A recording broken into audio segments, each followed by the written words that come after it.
Hi, everybody. Good afternoon, good morning, good evening, wherever you may be. My name is Patrick Rusch. I'm research staff member at IBM Research in Switzerland. And I'm going to be your host for today's scientific lectures. This is the second day of scientific lectures in a series of 3 days organized by the Trust Eat project. And today I'm very excited to have colleagues from IBM Research Brazil joining us. We have Matthias, Ademir, and Bianca, who will be talking about two separate topics that are connected to the intersection of the physical and digital layer relevant for Trust Eat. So I've been asked to give a very short introduction to the Trust Eat project for those who have not joined the day one scientific lectures. I promise to be very brief. We've organized a series of 3 scientific lectures. The first one has taken place last week on May 25th. And has been on a so-called application layer. This will make sense in a few slides, covering applications related to blockchain, specifically with focus on the topic of the Trust Eat project, which is food safety. Today, we'll be looking at technologies leveraging AI and also IoT in the context of agriculture and also climate and weather modeling. And finally, on June 2nd, we will have the concluding session of our scientific lectures that will again be on leveraging sensors and AI to support applications in the food safety space. So I promised to say some words about Trust Eat. This is a twinning project within the Horizon 2020 framework of the European Commission. The consortium consists of 3 partners. We have the International Iberian Nanotechnology Lab, INL, based in Portugal, IBM Research out of our Switzerland location, and Wageningen University of Research.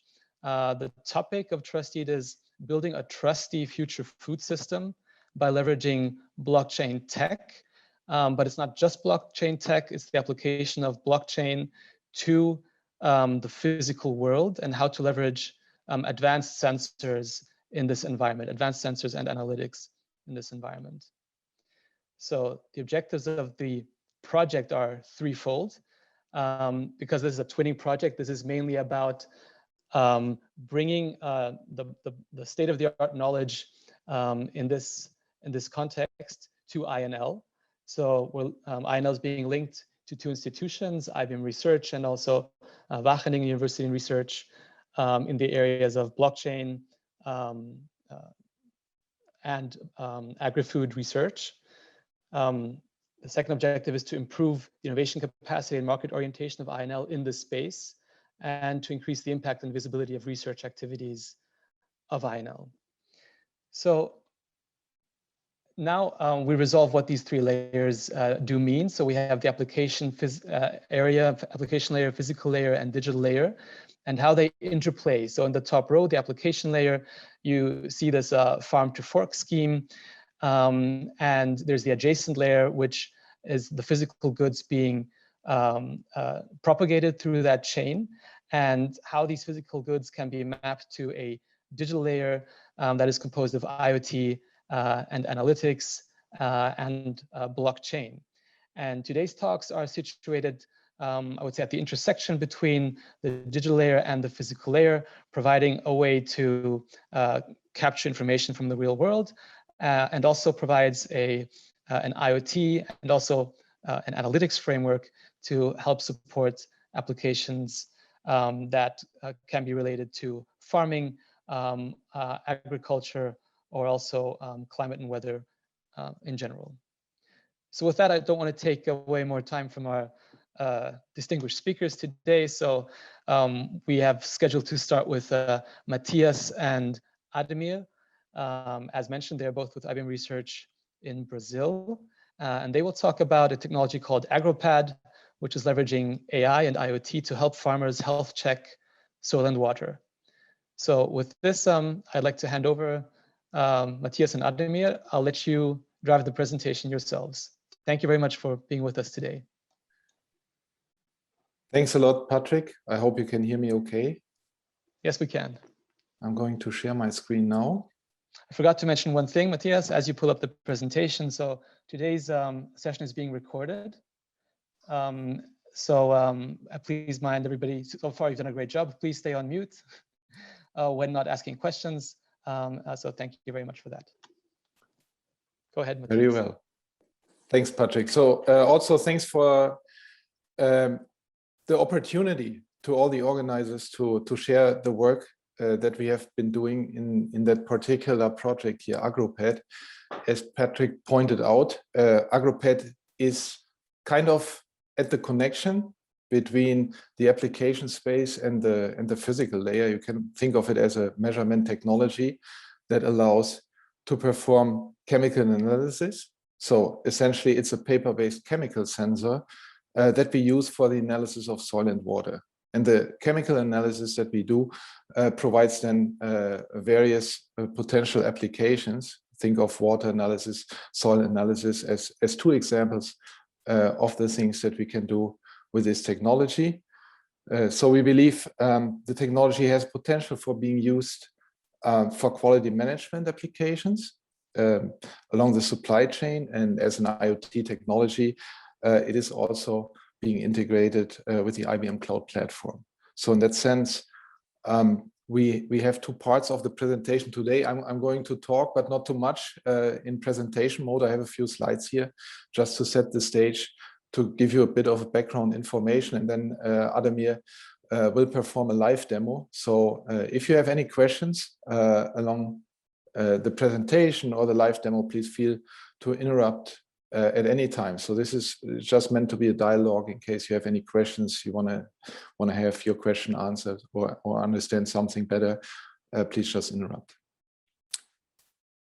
So how to use the AgroPad? Essentially a three-step process. We collect a sample, can be a soil sample, can be a water sample, and then we perform a test. The test is performed with a paper-based card on which we deposit a soil extract or droplet of a water sample. And then we use a smartphone application to take a snapshot of the front side of this test card. In that case, obviously the back side of the card with the test results.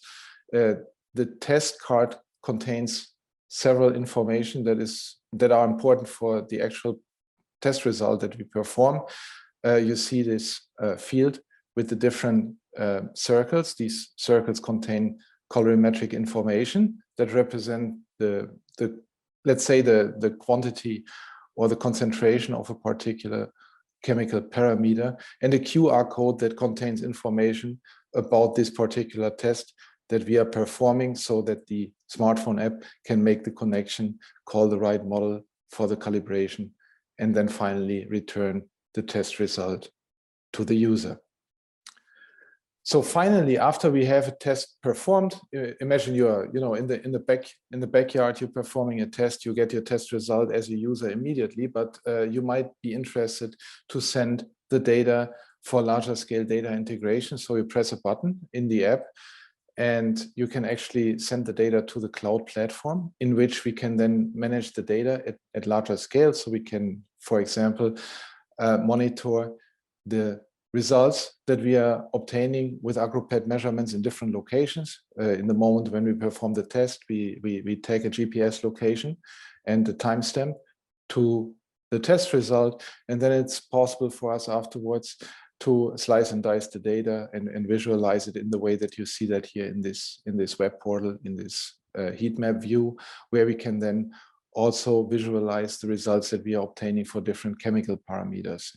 In that particular case here, we have calcium, magnesium, pH, aluminum as examples of nutrients and test results that we would like to be monitoring for a soil application case. But these can be different, and others depending on the particular application that we are interested in. So how does that work? So the test card, the chip card, this paper-based chip that I mentioned before, essentially has two elements.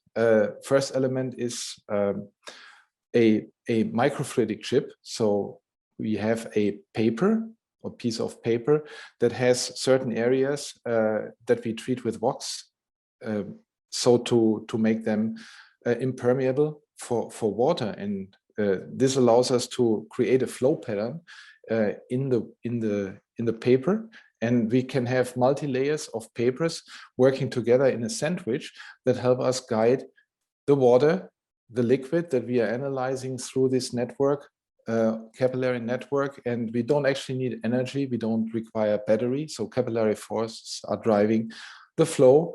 And if the fluid in this paper-based device passes a certain colorimetric agent, chemical indicator, it will react and perform a color change. And this color change is actually what we are picking up at the backside of the card that you are seeing here. So each circle or each ring at the output layer of the card represents a certain chemical indicator, and the color shade or the intensity or contrast of the color that we are seeing carries the information about the concentration, the absence or presence of a certain chemical in the fluid, in the liquid that we are analyzing.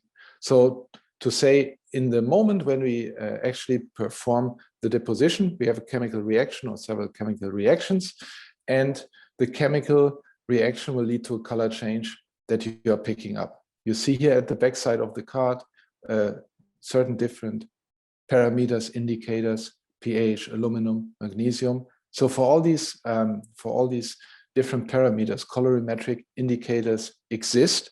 So what we do not do is creating these indicators ourselves. We are actually focused on taking these chemical indicators off the shelf. So these are commercial products available in the market, and we work with these chemical or colorimetric indicators and find a way to integrate them in the AgroPad.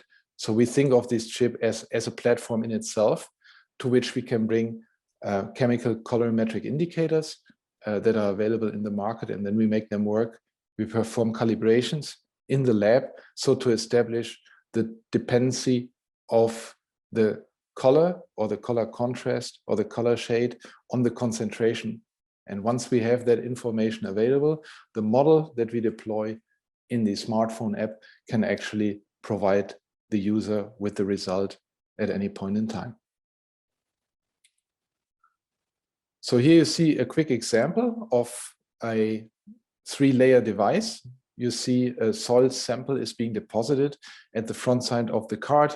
And if you flip the card around, you obtain this colored pattern at the backside of the card.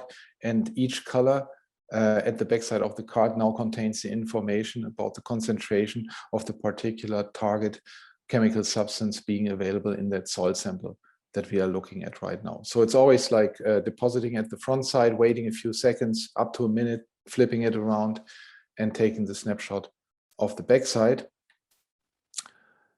And the magic that actually happens in the app is to recreate or to bring back the actual calibration that we have performed at the lab at one point, which is this concentration series that we have created. So that's actually the research work that we have to do in the lab. We have to create a series of dilution series or buffer series, let's say pH, for example, in which we create a concentration series, and then we monitor with a lab grade camera the color output that we are receiving for a particular indicator. And if we do that often enough, and if we do that carefully enough, we become we get a data set that allows us to run AI models on top. So we are actually building classifiers by using artificial intelligence or machine learning algorithms. And these classifiers do a pretty good job in the app of transforming the measured color from the snapshot back into chemical quantities. So the level of precision that we are obtaining depend pretty much on the granularity that we are using in the calibration, but also on the ambient light conditions and the measurement condition in general. So in some cases, we get pretty good results in pH, for example, in which we can get resolutions of below a pH value. So we can, for example, distinguish in lab measurements a pH of 6 from a pH of 6.5, let's say. And that's very good result for us, considering that we have started working with these machine learned models not too long back. And here you see an example of the actual process of extracting the color shades from the card by using the QR code and the region of interest. We can now identify the different areas that we are segmenting and use this calibration model to extract for each of these different chemical parameters the color shades and then transform them back into a chemical quantity. So moving forward here, just to show the system components, if you will, that work together, the AgroPad card, the smartphone app, and the cloud platform that allows us to visualize the data that we have measured.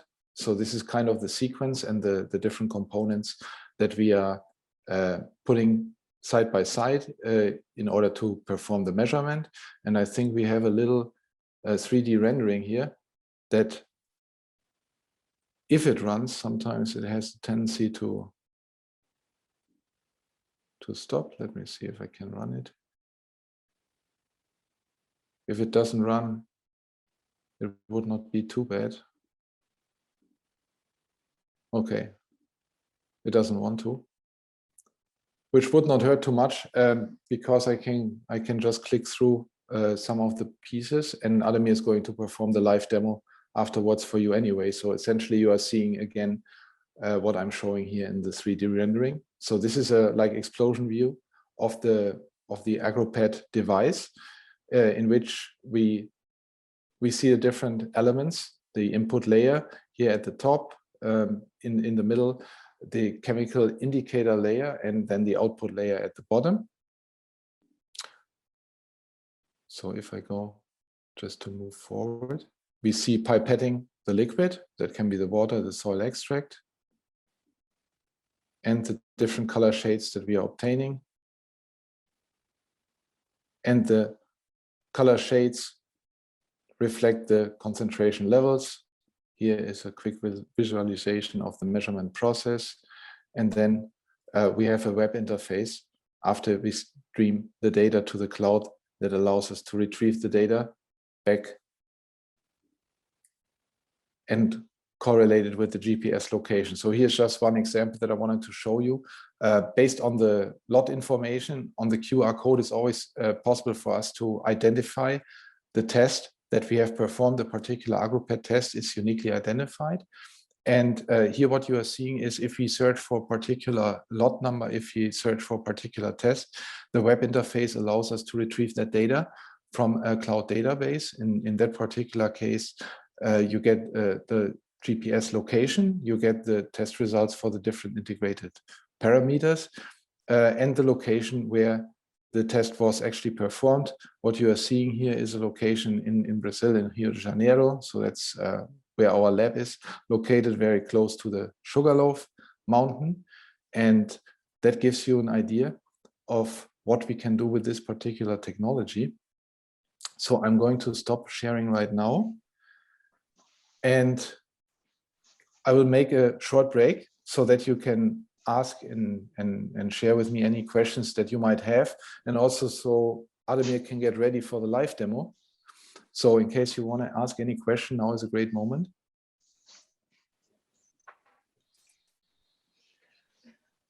So feel free to ask or raise your hand. Yeah, we have a question, Begonia. Hello, good afternoon. Can you hear me? Yes, Perfect. Great. Thank you very much. Very interesting application. I have a couple of questions related with validation of the sensors. How did you see the validation in real field, the influence of temperature and humidity in the results? Yeah, so that is an excellent question. That is something that we studied very carefully in our field tests that we performed last year. So we are still analyzing the data right now. It turns out that if we leave the lab, like if we perform the tests in the lab, is one thing where we have controlled light condition, controlled humidity, controlled temperature. All that changes when we move from the lab to the field. And there we see that sometimes the measurement time can be strongly affected. For example, when we have a strong daylight, a strong sunlight, when we perform the tests in a location like Brazil, the sample reacts very differently. So the measurement time is substantially shortened because the amount of liquid deposited on the sample will lead to a reaction and will lead to drying in a much shorter time frame. So that's something that we really had to learn, as opposed to a day when we have rainfall. So it's a huge change. We need to really qualify the measurement protocol accordingly. And that is one thing that is very important. The other thing is the ambient light condition. The light conditions are very well controlled in the lab. And in the moment we leave the lab, we have to account for all the factors of the ambient light. And we have implemented an algorithm that allows us to perform these kind of corrections for the ambient light conditions. So the answer is two things that we are doing. We need to establish a measurement protocol that allows us to understand the correct timing outside the lab for performing the measurement. So how much time do we need from the deposition to the test? And the other thing is to use an algorithm that allows us to correct for ambient light influences. And if I may, to ask the next question will be related with this. Do you expect to integrate in the artificial intelligence algorithms the information regarding the weathering, helping this? That is a wonderful question, because there are two ways that this might be interesting. One is the layer that the chemical layer that AgroPad can provide to map that against weather data. So that is a conversation that we had several times with folks interested in this particular solution. They were asking if we could create a chemical mapping to combine that in a sliced way and integrate it with weather data, which could be interesting for risk modeling, for example. But also the weather data could be a meaningful guidance for a farmer, let's say, who uses AgroPad in the field. So to your point of the question that you made before, there might be moments in which an AgroPad can be performed with higher accuracy. For example, if the weather conditions are stable, or if a farmer, for example, wants to see the influence of a strong rainfall on a particular treatment in the field, for example, a limestone treatment for pH and acidity management in the field. So in both directions, for the user and for the integrator, the data integrator, it could be interesting to map against weather data, but we haven't done that yet. Okay, thank you very much. Yeah, Matthias, just to complement your answer, I plan to show a web interface here that we at least we didn't fully implement the feature, but at least I guess we can suggest that kind of feature when that if you have that information that came from AgroPad, then when you cross that information with the weather conditions, like the amount of rain in a certain interval of time. Yeah, in this case, I was thinking, obviously, it's very interesting to have all the information integrated for end user or decision making. But I was thinking, in this case, more in the integration of the weather conditions in the data analytics and how it will interfere in the data results. Thank you very much. Yeah, just to also to say some words here. We talked to some agronomists, and they said that's very important to understand the amount of raining in a certain interval to check if the fertilizer was properly spread in the soil. So this kind of connections is really important. And I'm planning to show some how you can implement that thing, but it's just more than idea than implementation itself. But thank you for this is a very important point. Thank you. Thank you. Guys, I plan to to show for you. Ademir, before you, just a quick point before you start. I think Joao also has a question. He has his hands raised. Yeah, just a curiosity. I mean, since you have these issues with colorimetric reading, have you thought about having a custom readout instead of the cell phone? You mean a dedicated? Yes. A dedicated hardware? Yes. That's what we actually started with. We came from a healthcare application in which we had a fluorescent reading device. Okay. And we thought for this particular application, it would be straightforward, or would be better to build on a device that would be available more broadly, because the cost of a low-cost solution is mainly determined by this particular piece of hardware. So we learned that already before. Even if you want to build a reader that is inexpensive by the standards of an emerging country, emerging economy, it would still be very expensive. So every dollar counts. So we were thinking, with the adoption of smartphones in many places and most places, the availability of a smartphone could make the difference here. So we decided to not build on a proprietary hardware, but to use the smartphone and build on the adoption of smartphone. Right. But having a custom hardware, you would get rid of these light issues that you've been having with the cell phone, right? You can do that. And we spend a lot of time of actually correcting for that in the smartphone, because that's one of the biggest shortcomings of using the smartphone platform. So we had to spend a tremendous amount of time of finding a way to work this out. Yeah, you can only learn that by experience. We're having the same problem because we're doing this maturation sensor for grapes, and this is optical, and we're suffering from the same issues. Understand. So exactly, for both reflectance and fluorescence. So yeah, good. Thank you. Thank you, Joel. Yes, this is okay. I don't know if it is possible for you guys to try to zoom or select my image, because I try to show some image here. Okay, this is the card that Matthias said, the card that called AgroPad, right? It is the size of actually a business card. Sometimes I say that this is my fancy business card, right? Because it's the same size. There's no electronic component, but the size is just paper here.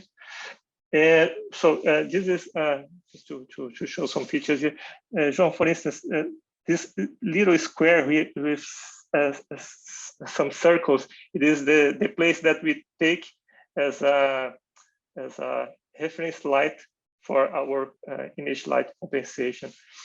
But so this is an example of the card. Here we have pH, two types of pH, phosphate, PO4, nitrites and nitrates, NO3. And for this particular card, actually this card is more related to a water test quality, to check water test. So here in this front of the card, I will put the sample, and then in the back I will see the colors. But I can have another type of card. This is smaller, and actually this is the one that Matthias said. It is, for instance, calcium, magnesium, and aluminum, Al, and also pH. And actually this card here is more related to a soil test. It is calcium, magnesium, and aluminum. This is a card that we developed with Agro, a cooperative company. They help farmers to produce corn and soybeans, and they said that this is an interesting way. So one thing that I guess it is good to mention, we did an exercise here. Let's say if I produce 1 million of device, how it is the cost of that thing, and the cost of that thing is some close to $0.25 of US dollar, just for you to have an idea of the cost itself, right? So, but again, we can have 5 circles, 5 tests, but we can have 4, 3, 2, 1, or more. It really depends on the application. We could have this chemical here, we could have another ones. It really depends on the application. As Matthias said, it's just a platform here. So what I will do here, I'm not good with a video. I'm a researcher here. I'm not a YouTuber, so you see probably some difficulties for me consider a YouTuber that you probably knows very well. But I will try to take a sample, and I put the sample in the card. This is a soil sample, and I just shake a little bit, and then I will use a pipette here to put a drop of sample here. Let me try it. So this is the sample. I will open that thing, and using a pipette or something else, I will just take a sample of that thing, and I'll put in the card. This example here, we have a soil with water, but could be another extractant like calcium chloride, could be another one, but this example is just water with soil. Oh, okay, before I put that drop here. So this is a new card. This in the other side is I use that card, these color red ones. And the idea is to put a drop here in that particular card, and you'll see the card will be changed. So this is I use it, this is a new one. And I will take a sample here, and I will try to put the card. Let me try to see if I'm not wrong. Before the pandemic, we put Matthias to be the guy that helped me with the camera. But anyways, Matthias is not here, and I try to do that thing alone. So, and then the card will become colored, like probably you'll see in the screen. So it's the color intensity will, as Matthias mentioned, the color intensity will really depend of the amount of chemical. And for each chemical, they will check and they will change a color for each chemical. And the intensity of the chemical, the color, it really depends of the sample itself, right? Then we have the second step. I will take my phone here. The idea is for the second step is to perform the digitalization of that particular card here. What that color means in terms of intensity. So I use a mobile application to translate the colors for a certain numerical result. So I will open this IBM AgroPad, and this is the thing, right? I have a button here, and I will try to put the card here, but it's quite impossible for me to. I need a third hand to click in this button here. But this is the thing. I will try to take a picture. It's quite hard for do in the camera, but I will try. So the idea is to take a picture here. So it's almost impossible for me. I'll take a picture of that device here. Okay, it's better to, because I'm shaking my hands. Now you wish I was back, right? Yeah, Matthias should be here, right? Yeah. Because Matthias is the cameraman. So this is the result that I have here. And when I click in the result, I will see a chemical, right? For instance, nitrite, phosphate, a pH with a certain value here, right? For instance, pH is 6. Phosphate is 7 milligrams per liter. Nitrate is 0.8 milligrams per liter. This is an example here.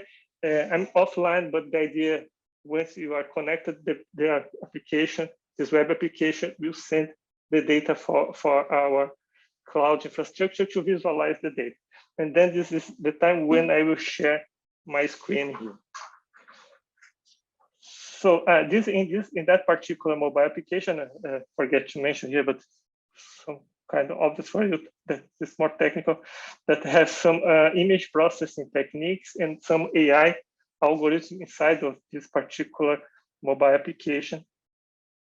And when the mobile application checks the QR code, we have, as Matthias said, we have a calibrate data that we calibrate this application in the lab, and we upload the data. When we are online, we upload the data. Then the mobile application are able to read the card and translate the color for a certain chemical. The mobile application will understand what type of the card it is, and then translate the color for a certain result. And let me share here my screen. So guys, can you, Matthias, can you see my screen? Okay, thank you.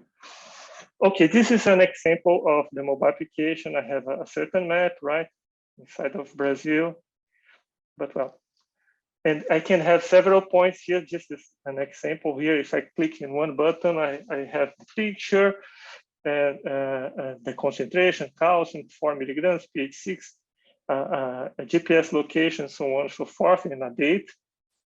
But I could see, for instance, a certain area, and then I can analyze, for instance, for a certain chemical indicator, for instance, calcium. And then when I for instance, when I click in one of those points here, let me try to click in one point here. Oh, this is an example that thing. And I have historical information on with, for instance, if I read those points in my farm, in that particular farm, in a certain period of time, I can keep that information, and I can use that information to analyze all the data together. I was thinking that I forget to mention that we can use that particular visualization with rainfall information, as I said before, but I forget that this feature is not implemented here. When I click here, I guess it is in another version that I have. But just to summarize here, this is an example of the visualization. We could have another types of visualization. It's really depend on the application itself, we just build that particular one to show how can we get that information, and how can extract this information, and how can we could analyze that information, for instance, in a context of a certain crop. And that's it I have from my side. So if you have questions.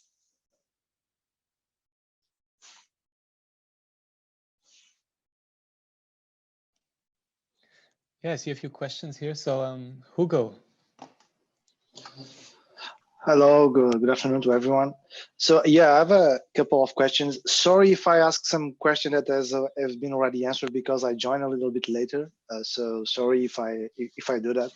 So the first one is related with the selectivity of the sensing pad. So how do you I assume, and let me know if I'm wrong, that you are using are you based on the classic chemistry to perform these assays? So how do you ensure so they are selective enough for the levels that you want to measure? The second one is related with the spatial resolution. So how do you actually control that to build this small square? So how many measurements do you need to make in a certain area to calculate that? And the third one is related with the sampling, especially for the soil. So is that an issue to that and how do you, if yes, how do you try to minimize the problems related with the sampling? Thank you. Okay, maybe Ademi, I can say a few words about the colorimetric. Let's say the lab calibration, and you can say a few words then to the second part with regards to the sampling in the field, if that's okay. So with regards to the sensitivity, let's say the sensitivity issue and the accuracy, we can take the example of pH, also because we focus on one parameter in order to establish that. It's harder to do that for several parameters at the same time, because each of them requires a certain sequence of calibration and sensitivity and accuracy assessments in the lab, including model builds. So I'll take the example of pH to make the case for most of the parameters in the colorimetric space. So we'll take, just to give an example, we'll take a off-the-shelf chemical colorimetric indicator that we are getting, and possibly we get several to cover a broader range of values that we need for a particular application. As you might know, colorimetric indicators for pH, each of them, they cover different areas of let's say the pH range or spectrum that we are interested in. In our case, for soil, for example, would be interested in a pH range, let's say between 3, which is very acid, and very high acidity, very low pH value, and 9, let's say. So that's a range in which we find most soil samples, and in which agronomists are interested in understanding where the pH resides in order to see if there's pH treatment necessary. So if you want to look at a pH range of 3 to 9, we find that there's not one single indicator that covers the entire spectrum. So that means for us, we'll take several indicators and we run in parallel the tests and sequences and see which one we have to integrate on the same card. So when Ademir said before that he has like 2 pH sensors on the card, it's because he has 2 different indicators for pH that have a range that kind of overlaps, but makes it possible for him to cover a broader range, let's say the 3 to 9. At the same time, we're looking for the accuracy, because each of these indicators, technically speaking, has a very good resolution in a limited area. So we'll need to calibrate against that, and you get the sense, you get the gist of it from what I'm explaining. So this is really a lab exercise to build sequences and series to establish the resolution. So what we were able to achieve so far is, and that also depends on the quality of the data set that we have for the training of the machine learning models, is something better than 0.5 resolution in the pH domain for the entire range from 3 to 9, in some cases better than 0.2. And that is only possible if you create a very large training data set. So now that was a part of the question. So in a buffer experiment in the lab, we create hundreds and thousands of data points with like large quantities of these test samples that Ademir demonstrated.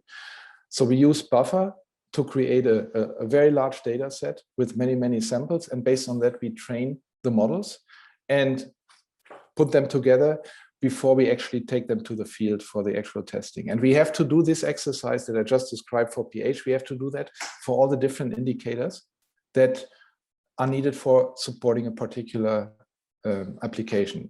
Let's say you wanted to do calcium and magnesium measurements in a certain range, we would have to do that again. And that makes that kind of a tedious exercise. But after we know the chemistry, after we have a stable and robust integration, then the manufacturing is relatively straightforward. So the problem is really in this piece of work that I just described. And Ademir, maybe you can say a few words about the soil sampling itself. Yeah, for Hugo, yeah, it's better for you to ask again this part. Otherwise, I will enter in the answer. Maybe not Actually, I have now an extra question, which is quite related. I think it seems from as you showed in the demonstration, that when you shake the soil with your extractant, it's difficult. So did you get any problems when you work with different soils? So because the matrix effect is quite a big issue in the classic wet chemistry assays, but I understand that your approach facilitates that because your pad works like a filter somehow that keeps most of the dirty part on the surface. So I think this is a very elegant way to solve the problem. Yeah, but the question of sampling was also more on the side of go to the field and collect the samples in different points. So do you have what is the strategy that you use to then can actually expand the result to a certain area around your sampling site? Is basically my major interest on that part, to understand that part.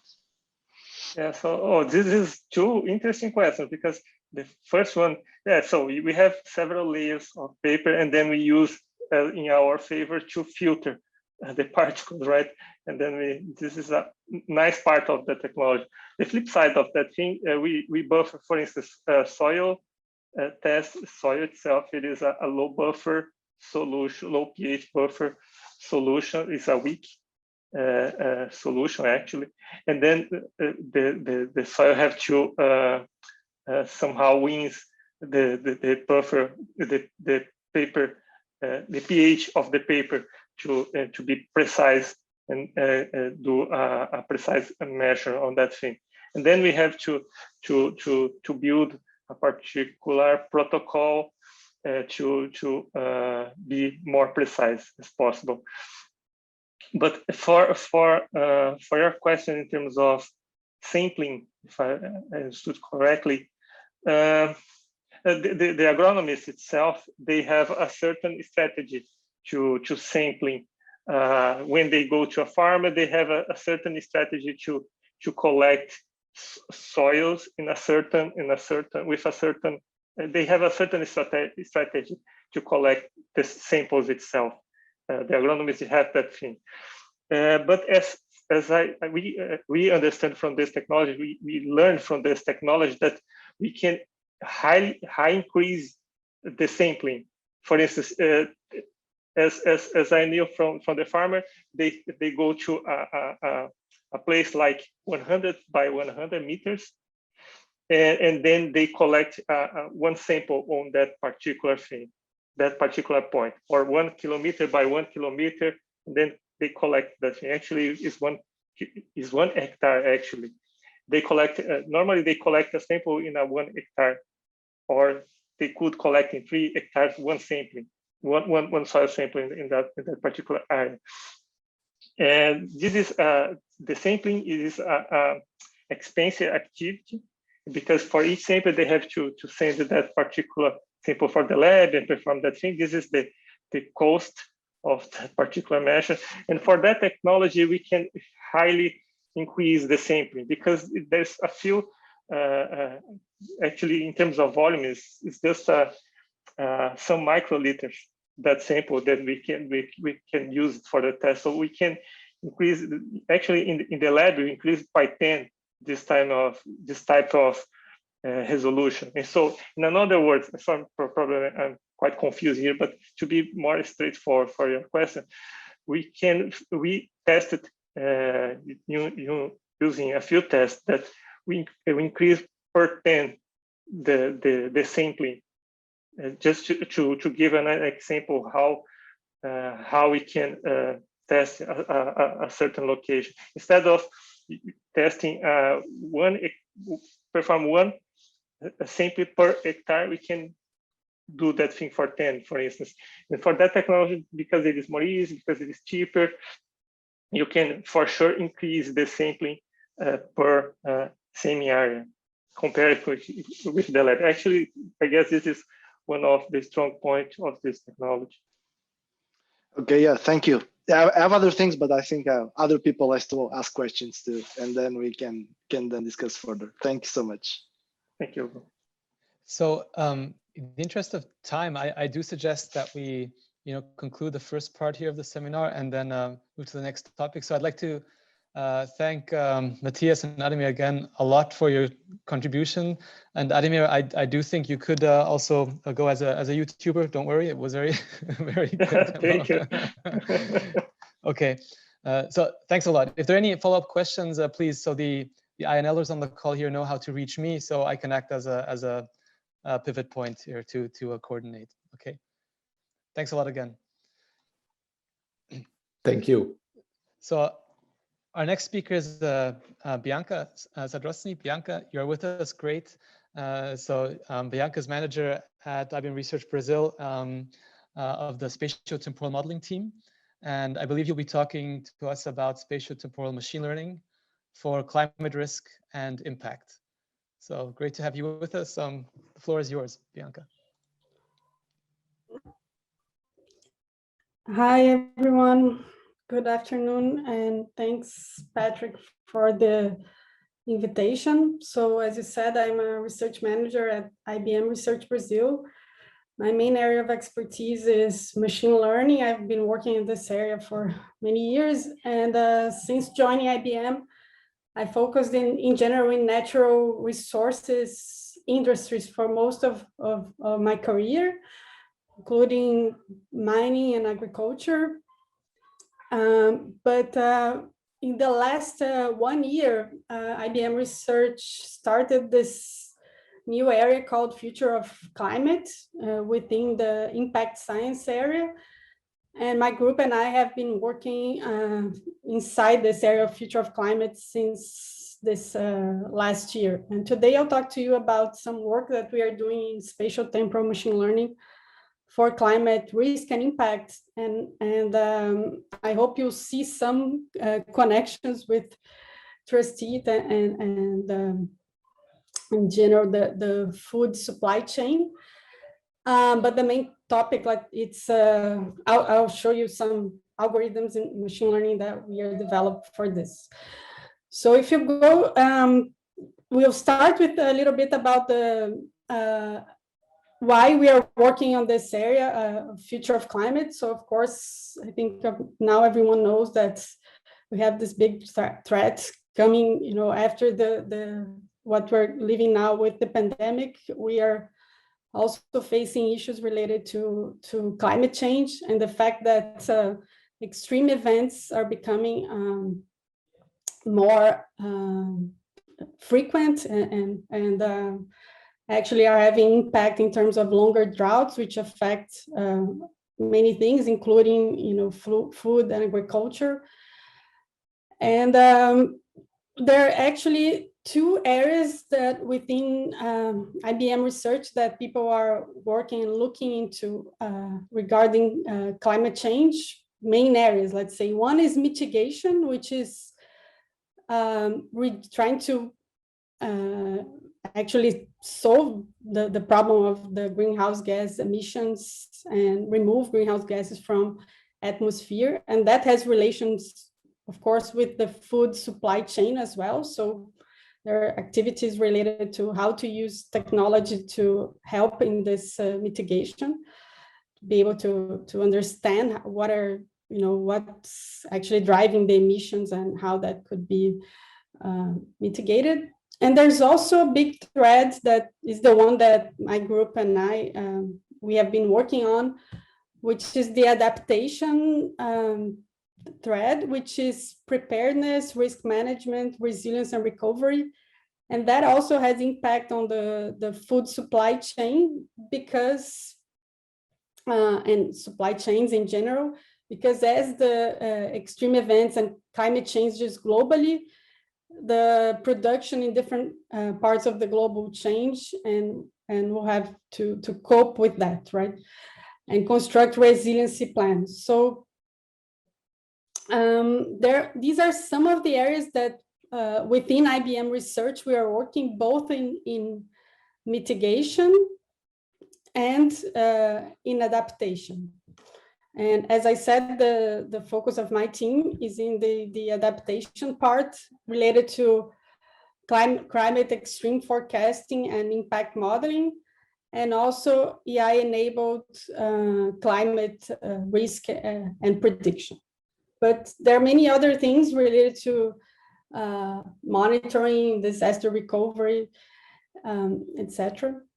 And right here in the middle, you see some things that are actually both related to mitigation and to adaptation. So when you think about climate smart supply chains and greenhouse gas optimization, many times when you're building a climate smart supply chain, you have to worry both about mitigation, or how do you actually make sure that your production products, etc., are optimizing in terms of not creating climate problems, but at the same time that they are actually being able to be produced in a climate changing environment with extremes, etc., that you're not going to actually have some problems related to that as well, right? So the decision platforms for agriculture, for example, renewable energy forecasting, they go in this, they have to consider both scenarios, right? That both you are trying to mitigate climate change, but also you are adapting to some conditions that are already happening. So those are the three main areas that IBM Research is working on. In the interest of time, the main one that's the work that I'll present today is thinking about is the climate smart supply chains.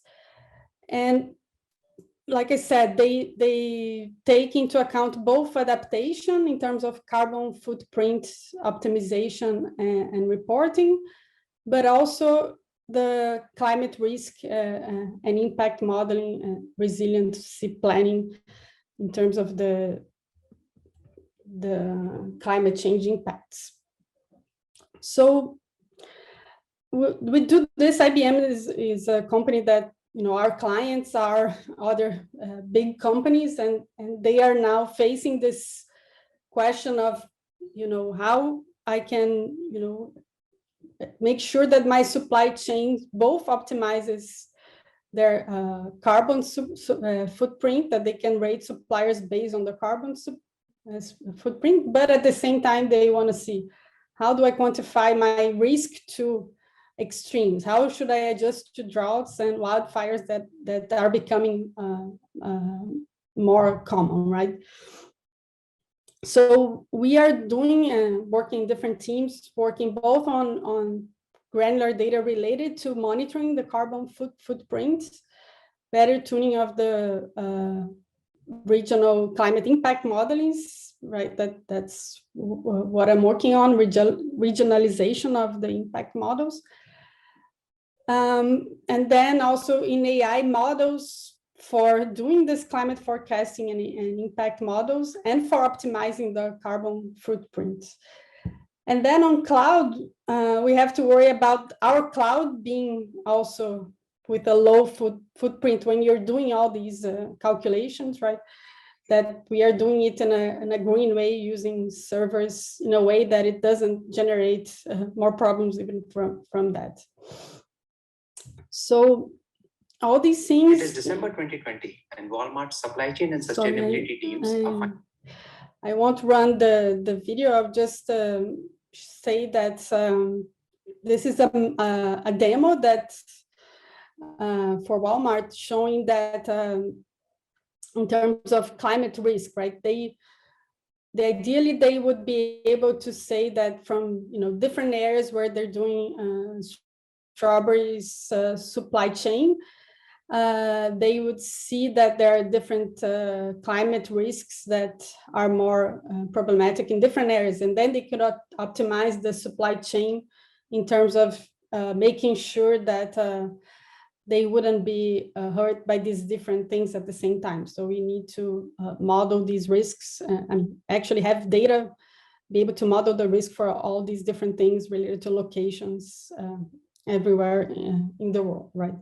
And the same thing for carbon responsibility in terms of making sure that where they source these things from, they are actually doing the right practices in terms of carbon responsibility as well, right? So IBM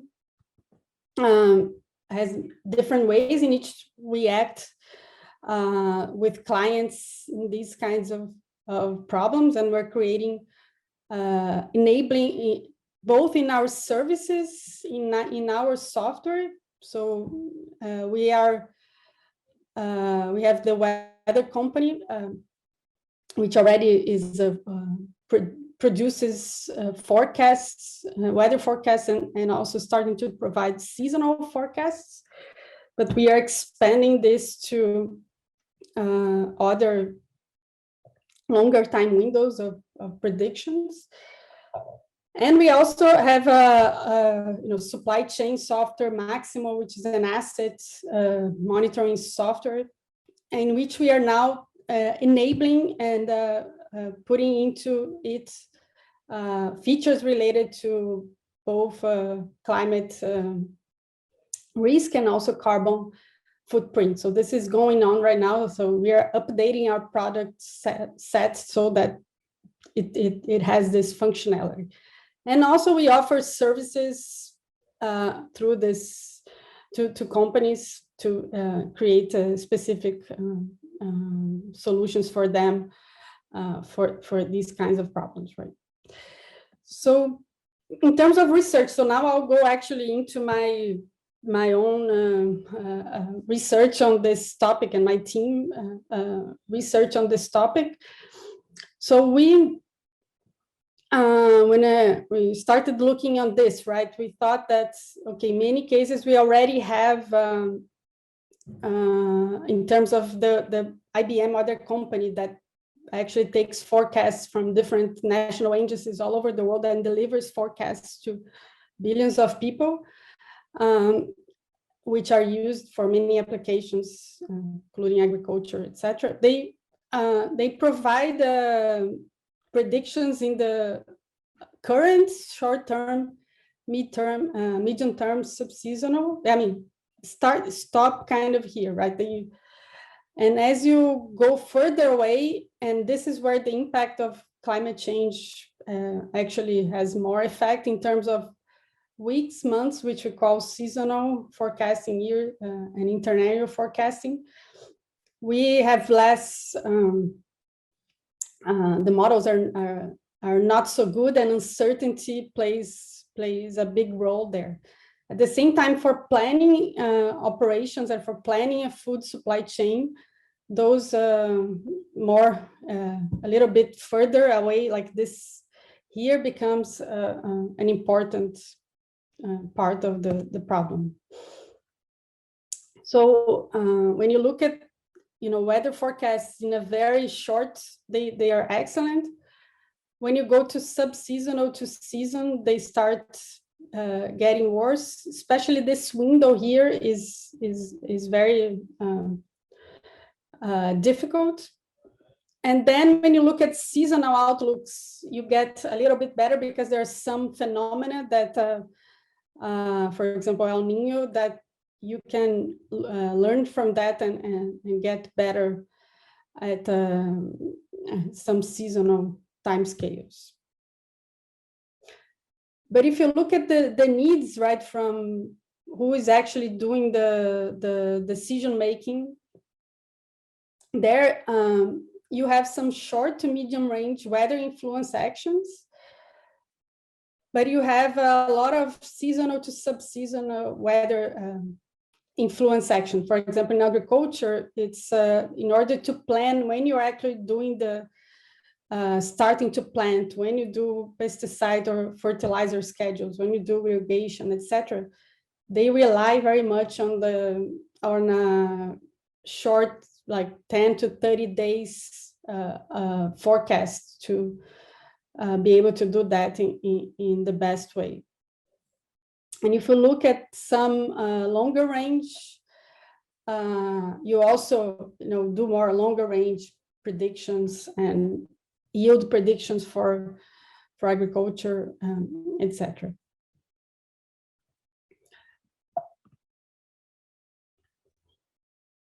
So what we are developing in the group is a big, we are leveraging geospatial analytics platforms that IBM has developed over the years, which has a lot of both historical data, real-time data, and also predicted conditions that come from institutions that, the government institutions that produce weather and climate forecasts. And we're putting this, all together in a single platform. And then we are starting to study and create AI models that actually are more focused on predicting extreme events, right? Why is that? Because the extreme events are becoming more common, and the models, the existing models, the physical models used are not so good at predicting those extreme events, right? And we are focusing on this seasonal or interannual predictions, like from 1 to 10 years, or seasonal, subseasonal predictions, which are up to 6 months, 1 year, this scale. And we are creating algorithms that they learn from this data, this global data, to predict a probability of weather condition C in region R at time T. The thing is that this is a very uncertain model, like as I said, that it's very difficult to predict for example, I can tell you that there is a higher chance of more precipitation like 2 months from now, but I cannot say exactly which day or which time of the day it will rain more.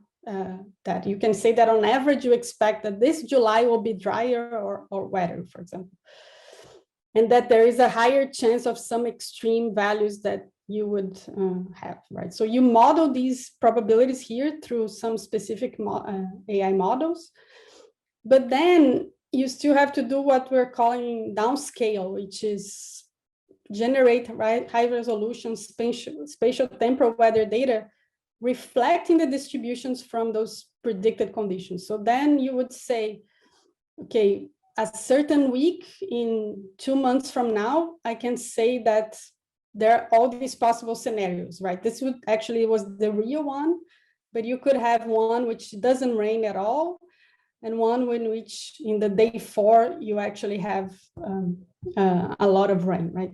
And these patterns, they preserve for a certain region, they preserve the machine learning learns certain patterns that are possible in that region in terms of where the direction the rain comes from, and in terms of the topography and everything that it's in this data. And it will produce only patterns that are common, like, for example, when you do a face generation algorithm, it produces faces that actually are possible faces. But you can tune the algorithm to say, now I'm predicting, my models say that there is a higher chance of extreme precipitation. So give me more cases, what would be like a very rare extreme event, and the AI algorithm would produce a more rare case, and you would be able to evaluate how your applications would behave under that scenario. So after this, there is some layer here, and there are people in IBM working on, how do you, after you do this, you take this data and you embed that into climate smart applications in order to actually make the decisions, right? You model the impacts, for example, yield forecasting, flood prediction, demand forecasting, and then you calculate what would be good plans for a certain application. For example, when is the best day to do fertilizer that would be the least chance of extreme rain on that day, right? So this would be one specific example, but our work is focused on generating these maps that can be fed, and these are likely potential scenarios of climate. So one of the applications, or one of the solutions that we have developed so far is based on a neural network called the Temporal Fusion Transformer, and it's a neural network that has been developed over the last few years, specifically for modeling temporal data, time series data, in terms of a quantile distribution. So instead of modeling just the mean of the time series, you model what is the 10th percentile, what is the 90th percentile, and you focus on modeling, for example, the extreme rainfall, or what is the chance that the rainfall in this region will exceed the 90th percentile. At the same time, you can say the dryness, in terms of what is the chance that it would be can do something like this, for what is the chance that the rainfall will be lower than a certain percentile, right? And we include different kinds of data in terms of variables. Here, there are more variables that I'm not showing, and they are all geospatial data that we have in our geospatial analytics platform. And we tried to model, the blue dots here are actual precipitation values, And this is the model that one of the models examples that we produce for a certain region in India that shows the predicted quantiles right over the years. We train and validate for the past, and we predict for the future. So doing machine learning, you compare against specific baselines. Here we are comparing against the ECMWF seasonal forecast of precipitation, which is a known physical seasonal forecast model. And we also compare against a very simple model, which is what is the chance, the historical chance of extreme precipitation in that region, right?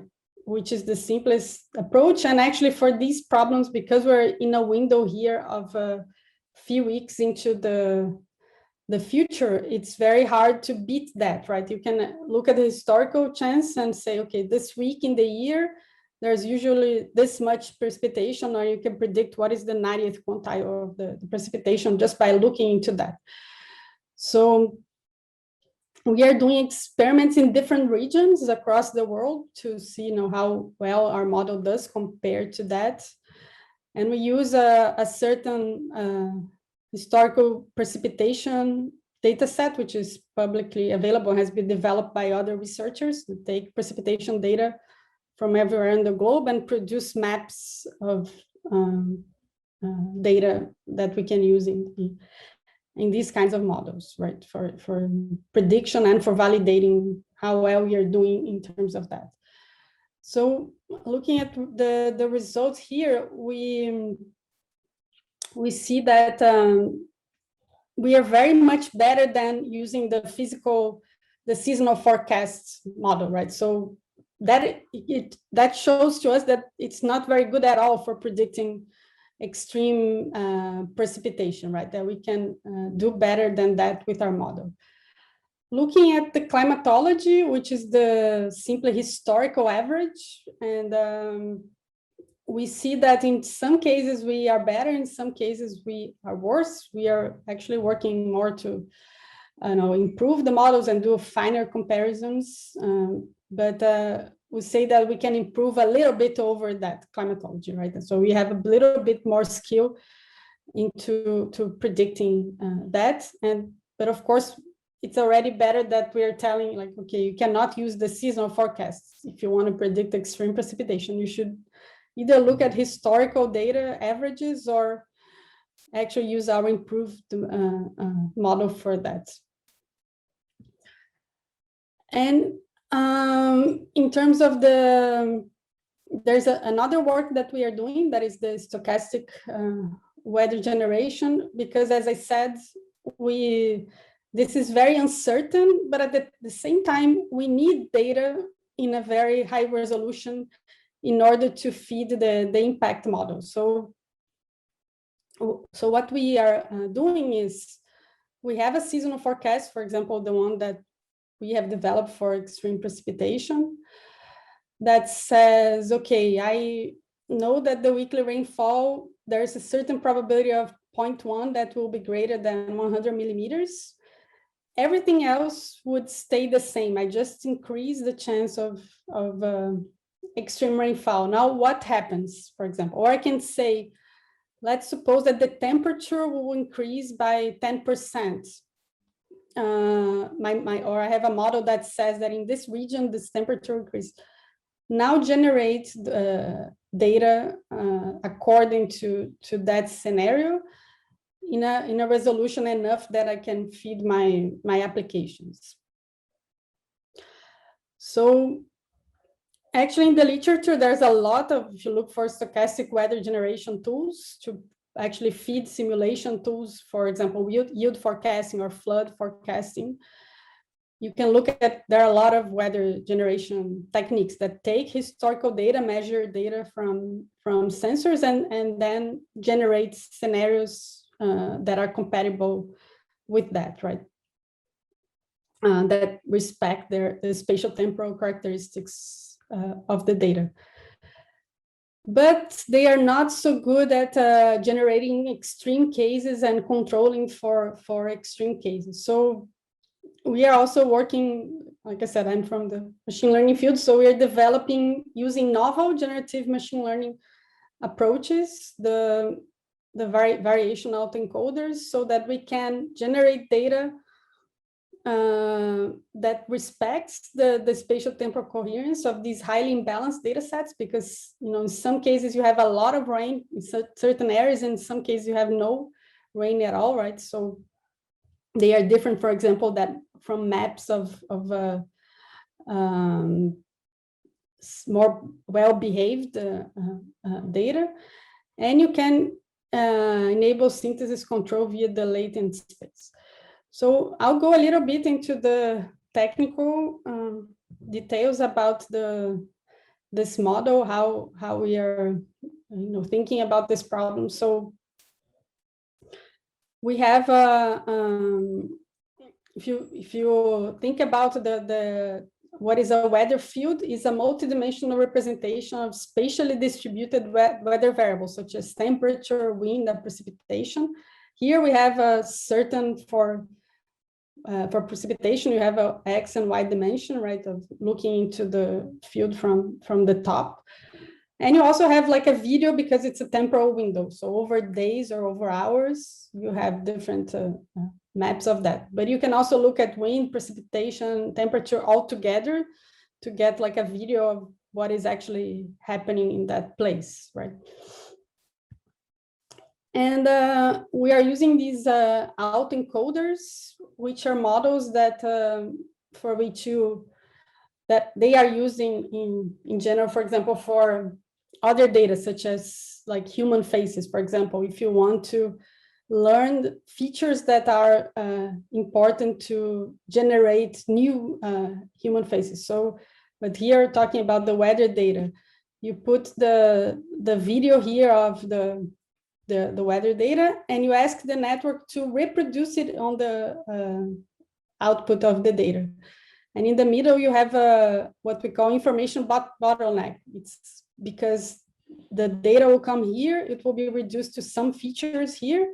And from these features, there is a decoder part of the network that will take that and create the outputs based on that. If there was no information bottleneck, the network would just learn to copy things from here to here, right? Since there is, it will learn some encoded representation of discriminant representation of the output as it tries to reproduce it here.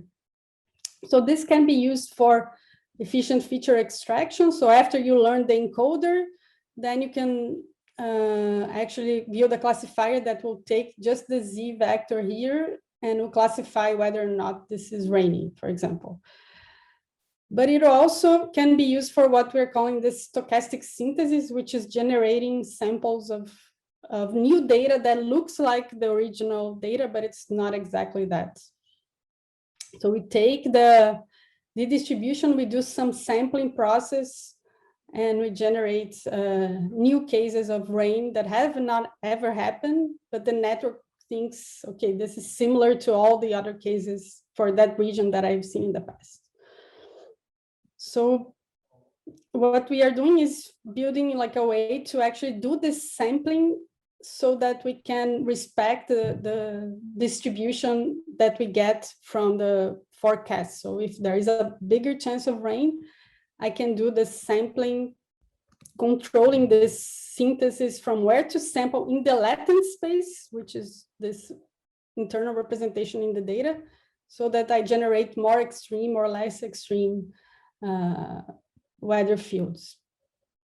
So it's basically a normal distribution that we make the autoencoder generate, but it's an n-dimensional space. And we can think that things that are very common will be located near the distribution mean, and rare events will be located far from it. So if you want to generate a rare event, we generate a sample here from the latent space, and the network would generate a sample of that case, but respecting the spatial temporal behavior of the area. So as we go here, we would have more extremes, and we don't have to define what extreme means. We can just say that extreme would be rare cases, right, that don't happen very often. So we are doing, again, experiments in this region of India, that is the monsoon region. And we are taking, precipitations in a year, generating these weather field samples and training our encoder to do that. So here are some examples of the results.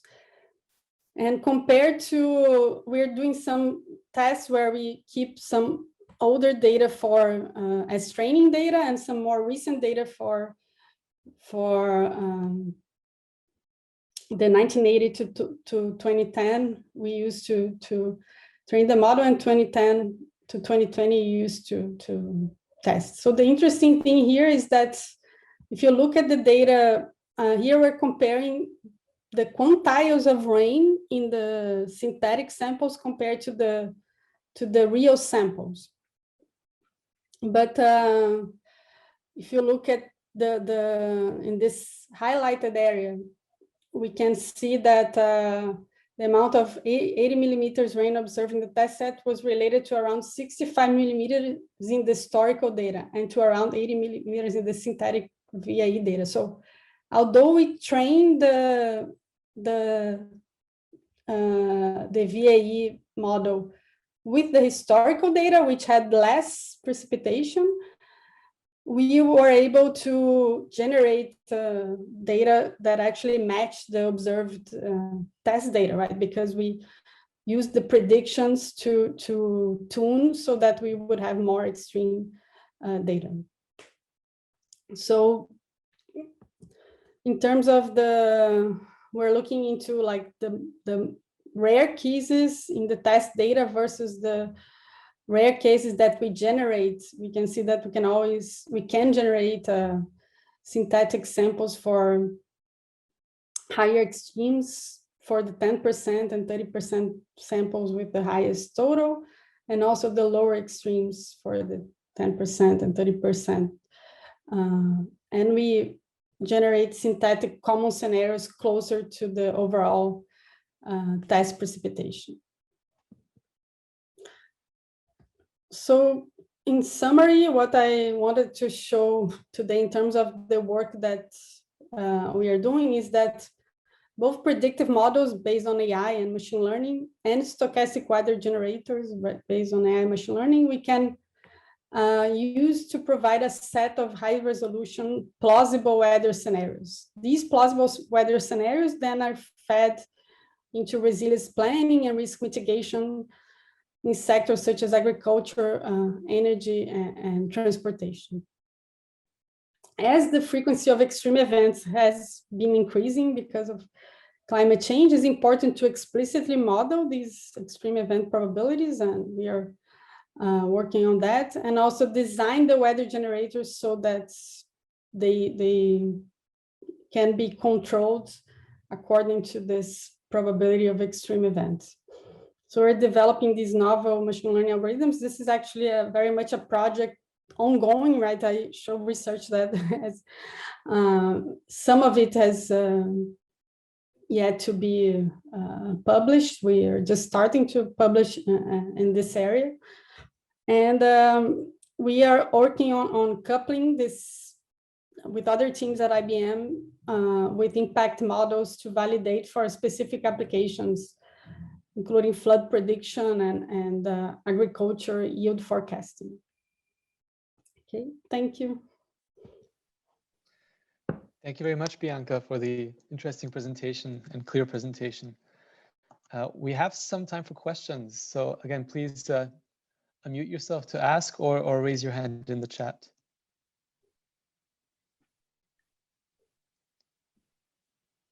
And while we wait for questions, Bianca, I had one for you. So you teased us at the end a little bit to say that you're going to explore the correlations with, for example, agricultural yield, right? So is there anything you can share with respect to, what is known in terms of connecting, for example, extreme weather events, to to crop yields and yeah, so on. so yeah, unfortunately, I thought we would have more to show, but we have some researchers that are still working on this part.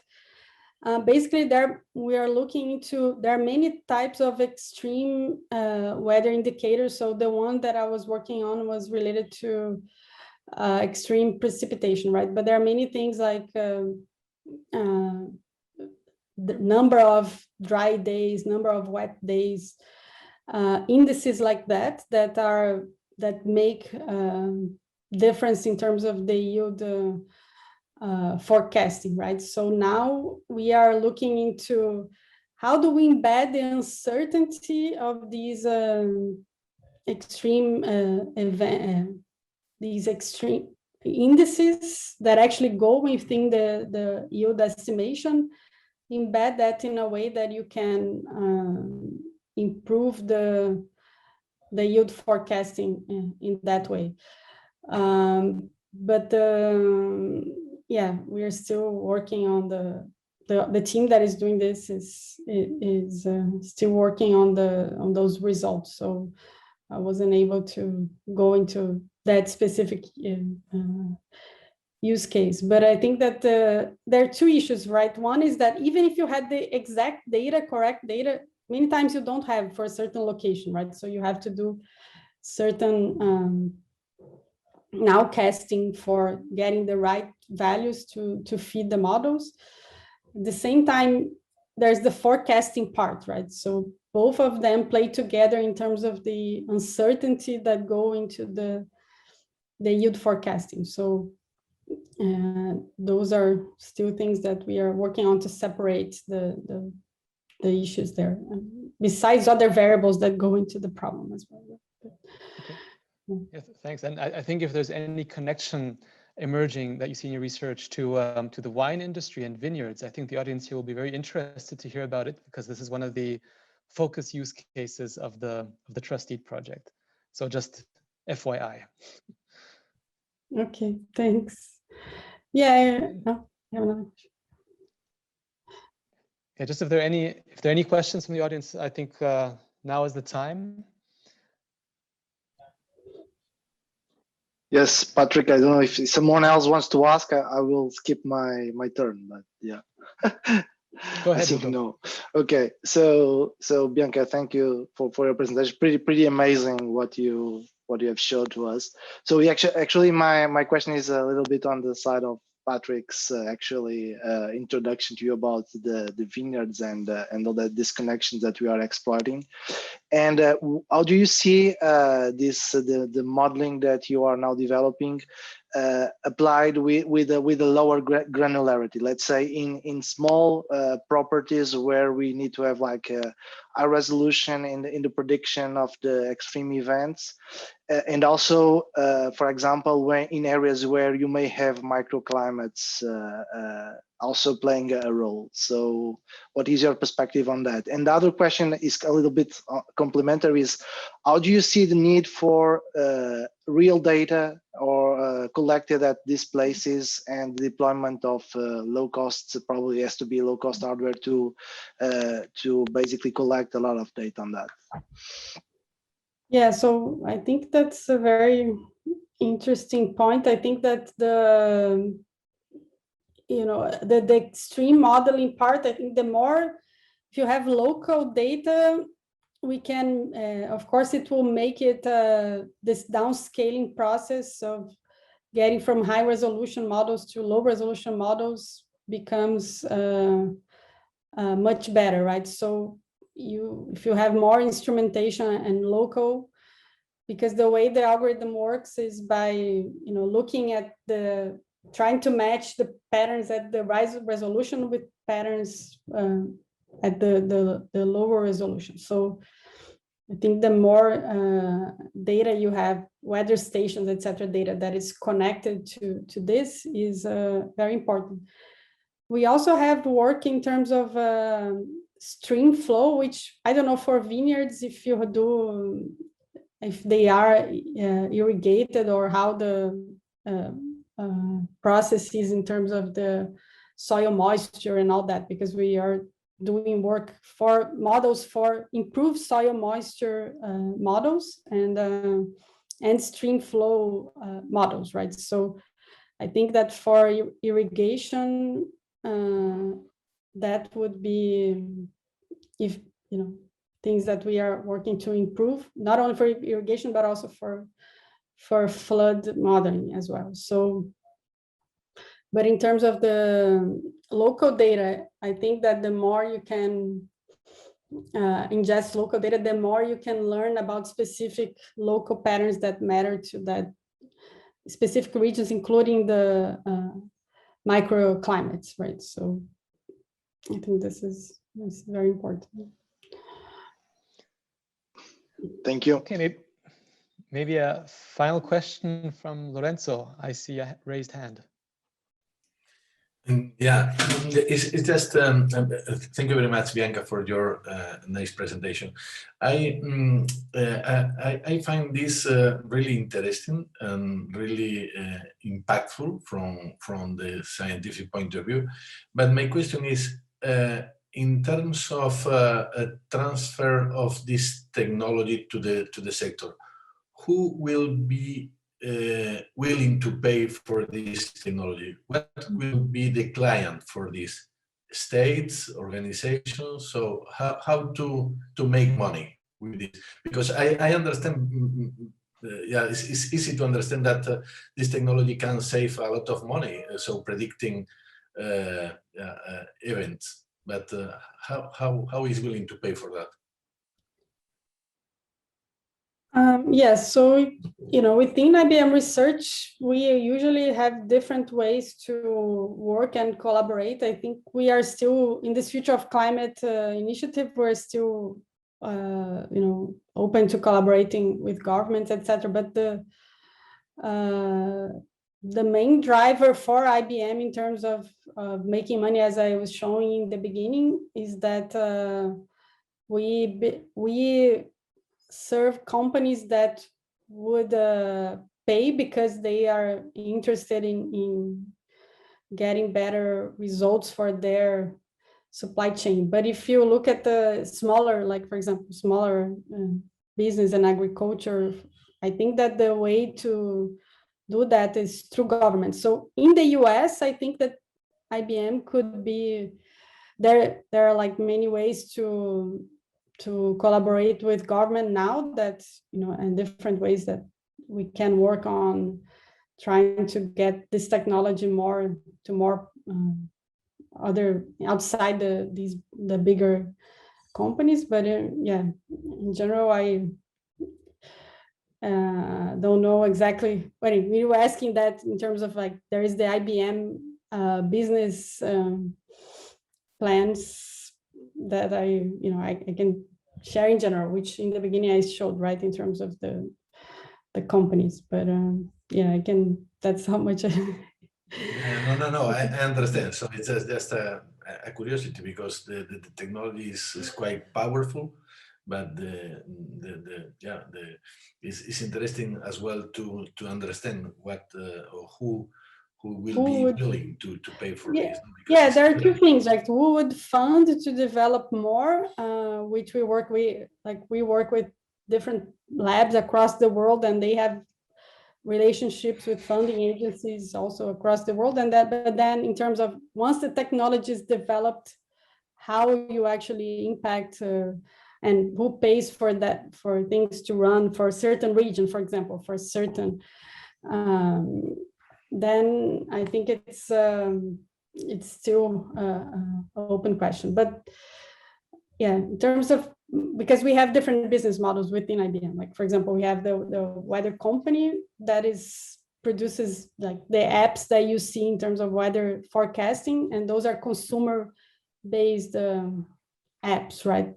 But we also have software that is for companies to buy and use the software for specific applications. So those are two main ways that we could work.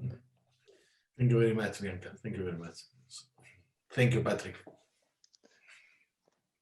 Okay, well, thank you. And I see we're already 9 minutes over time, right? So I think that's a testimony to the quality of the speakers and the questions. So thank you very much again to all three of our speakers today. Thank you to Brazil. Enjoy the rest of your day. And also thanks a lot to the audience here for the for paying attention, listening, and also for the questions. So this concludes our second day of the scientific lectures, and looking forward to seeing many of you on Wednesday again. Thanks a lot. Goodbye, everyone. Thank you. Bye-bye. Bye-bye. Thank you. Bye-bye.